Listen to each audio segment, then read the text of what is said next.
ಮಿಥ್ಯಾ ಇದು ಪರಂಬಾ ಸ್ಟುಡಿಯೋಸ್ನಲ್ಲಿ ಬಂದಂತಹ ರಿಯಲಿಸ್ಟಿಕ್ ಮತ್ತು well crafted cinema. Rakshit Shetty produce ಮಾಡಿ ಸುಮಂತ್ ಭಟ್ ಬರೆದು ನಿರ್ದೇಶಿಸಿರುವ ಈ ಚಿತ್ರದ ಮುಖ್ಯ ಪಾತ್ರಧಾರಿ ಮುಂಬೈನ ಒಬ್ಬ 11 ವರ್ಷದ ಹುಡುಗ ಮಿಥ್ಯಾ.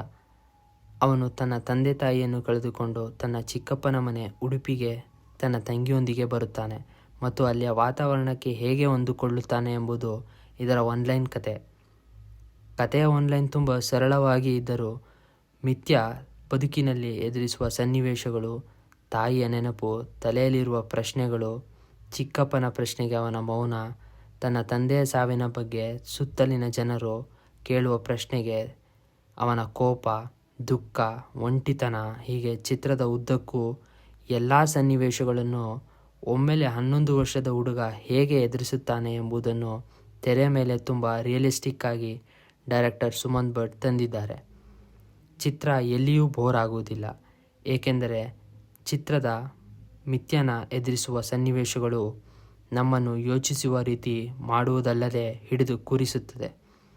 ಮಿಥ್ಯನಾಗಿ ಅತೀಶ್ ಶೆಟ್ಟಿ ತುಂಬ ನೈಜವಾಗಿ ನಟನೆ ಮಾಡಿದ್ದಾರೆ ಅನ್ನೋದಕ್ಕಿಂತ ತುಂಬ ಪಾತ್ರವಾಗಿ ಜೀವಿಸಿದ್ದಾರೆ ಎಂದು ಹೇಳಬಹುದು.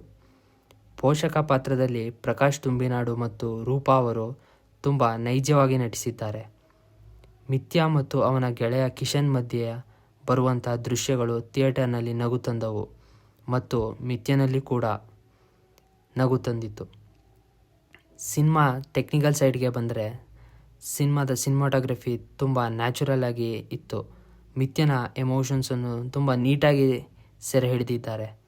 ಮಿಥುನ್ ಮುಕುಂದನ್ ಅವರ ಬ್ಯಾಕ್ಗ್ರೌಂಡ್ ಸ್ಕೋರ್ ಚಿತ್ರಕ್ಕೆ ತಕ್ಕಂತೆ ಇತ್ತು. ಚಿತ್ರದ ಲೆಂತ್ ಚಿತ್ರದ ವ್ಯೂವಿಂಗ್ ಎಕ್ಸ್ಪೀರಿಯನ್ಸನ್ನು ಬೆಟರ್ ಮಾಡ್ತು ಅಂತ ಹೇಳಬಹುದು. ಕೊನೆಯದಾಗಿ ಹೇಳಬೇಕೆಂದರೆ ಮಿಥ್ಯಾ ತೆರೆ ಮೇಲೆ ತುಂಬ ಸತ್ಯವಾಗಿ ಕಾಣಿಸ್ತಾ ಇತ್ತು.